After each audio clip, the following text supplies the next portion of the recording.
அந்த கிருமியை வந்து பேக் பண்ணும். இது கழிவுகளுக்கும் பொருந்தும். அப்போது அது அந்நிய பொருள் எதுவாக இருந்தாலும் அதுக்கு அது பொருந்தும். அப்போ அது கொஞ்ச நாள் இருந்து அதுக்கப்புறமா அதை வந்து அழிச்சிடும், உடனே அழிச்சிடும். இதுதான் நடக்குமே தவிர வெளியில் இருக்கிற கிருமிகள்னால நோய் தொற்றுன்றது ஒன்றும் கிடையவே கிடையாது. கிருமி தத்துவத்தை தவறாக சொல்லியிருக்காங்க. லூயிஸ் பாஸ்டர் அவர் தான் வந்து மனித உடம்புல வந்து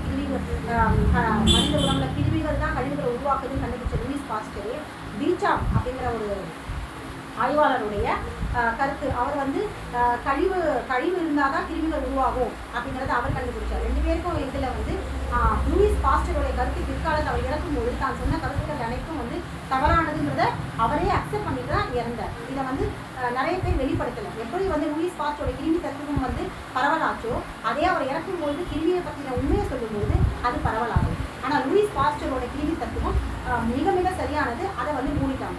காரணம் என்னன்னா அரசியல், வணிகம் தான். இதை வந்து அரசியல் ஆக்கணும், கிருமியை வச்சு இங்கே வந்து மாத்திரை மருந்தை சேல்ஸ் பண்ணுறது, லாபம் சம்பாதிக்கணும் அப்படின்ற நோக்கில் வந்து ஆங்கில மருத்துவம் நடத்திட்டு இருக்க உலக அளவு ஒரு அரசியல் தான் மருத்துவ அரசியல். ஸோ இதை வெற்றி பெறதுக்காக தான் அடுத்தடுத்து எய்ட்ஸு, கொரோனா, இப்போ சமீபமாக பார்த்தீங்கன்னா சார்ஸ் அப்படின்ற நோய், அப்படி இப்போ சமீபமாக பார்த்தீங்கன்னா சுகர் ரொம்ப ஹை லெவலில் இருக்க பிரச்சனைகளே அதிகமாக பரவிட்டு இருக்கிறது.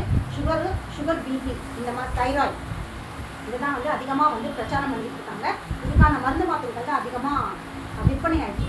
இங்கே நம்ம புரிஞ்சிக்க வேண்டியது ஒன்று தான். நம்ம உடம்புல எந்த நோய் அது எந்த வேணா இருக்கட்டும், என்ன பொதுவாக எப்போ பார்த்தாலும் கழிவு தேக்கம்னு சொல்கிறாங்களே, இவங்களுக்கு வந்து அந்த அக்குபஞ்சர் மரபொழி மருத்துவர்களுக்கு இதை விட வேறு எதுவுமே தெரியாது, எல்லாத்தையுமே கழிவு தேக்கத்தை கொண்டு வராங்க அப்படின்னு நீங்கள் நினைக்கலாம். ஆனால் உண்மை இதுதான். எந்த ஒரு நோயாக இருந்தாலும் அதுக்கான அடிப்படை என்ன, அதோட ரூட் என்ன, அந்த நோய் உருவாகிறதுக்கான காரணம் என்னன்னு பார்த்தோம்னா உடலில் நம்ம தேக்கி வச்சுக்க கழிவுகள், நம்ம வாழ்வியல் முறைகளில் செய்கிற தவறுகள் தான் நோய்க்கான கழிவுகள் தேக்கத்துக்கான காரணம். கழிவுகளோட தேக்கம் தான் நோய்க்கான காரணம். அது நோயின்னு சொல்கிறதில்ல, சாதாரணமாக தொந்தரவுன்னு சொல்லலாம். அந்த தொந்தரவு சரியாகணும்னா நம்ம வாழ்வியல் முறையை ஒழுங்குபடுத்துவதும், அந்த தொந்தரவு காலங்களில் ரசாயன மருந்துகளை எடுத்துக்காம உடல் அந்த கழிவுகளை வெளியேற்றுறதுக்கு அளவு பண்ணும். இதுதான் நம்ம செய்ய முடியும். இதுக்கப்புறம் கழிவுகள் தேங்காமல் இருக்க தொடர்ச்சியாக நம்ம வந்து வாழ்வியல் முறையை சரியாக முறையாக பயன்படுத்தணும்.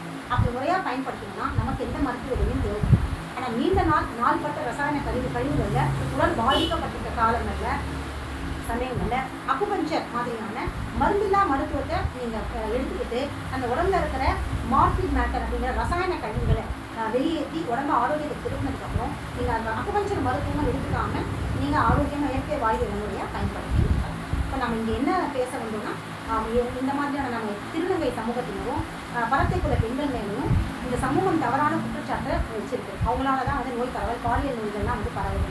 அப்படி ஒரு கருத்து கிடையவே கிடையாது. இனியாவது திருநங்கை சமூகத்து மேலே வந்து இருக்கிற நம்மளுடைய தவறான பார்வையை வந்து நம்ம வந்து நீக்கணும். அவங்களும் வந்து நோய் எதுவும் தொற்று கிடையாது. மருத்துவ ஹாஸ்பிட்டலுக்கு போய் தங்களுக்கு ஏற்பட்ட தொற்றுகளுக்கு எந்த விதமான ரசாயன மருந்துகள் எடுத்துக்காமல் இருந்தாங்கன்னா எந்த விதமான பாலியல் நோயும் அவங்களும் ஆட்பட மாட்டாங்க. அதே மாதிரி இந்த பரத்திய பெண்களும் வந்து இந்த மாதிரியான தொழிலில் ஈடுபடுறவங்க கரு உருவாச்சுன்னா போய் கரு உருவாகாமல் இருக்கிறதுக்கான ப்ரிகாஷன்ஸ் யூஸ் பண்ணலாமே தவிர கரு உருவானதுக்கப்புறம் போய் திரும்ப மருந்து சாப்பிட்டு மாத்திரை சாப்பிட்டு டிஎம்சி பண்ணி கலைக்கிறது இதெல்லாம் செய்யும்போது கர்ப்பப்பை பாழாகும். இப்போ பாழடைஞ்ச அந்த கர்ப்பப்பையில் கழிவுகள் தேங்கி, ரசாயன கழிவுகள் தேங்கி அது வந்து அவங்க கர்ப்பப்பையை பாதிக்கும்.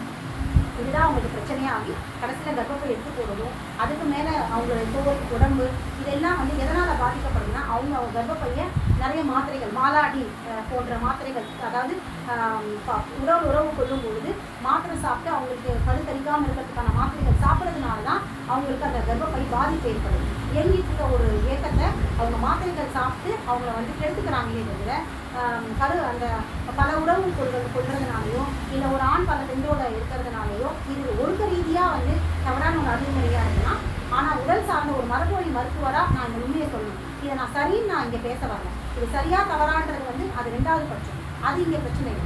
இவங்களால நோய் தொற்று, நோய் பரவல் அப்படிங்கிறது தவறான பார்வை அப்படின்னு தான் சொல்லணும். ஒழுக்க நெறி டாபிக் வந்து 2வது. அதுக்கும் இந்த மருத்துவத்துக்கும் சம்மந்தம் கிடையாது.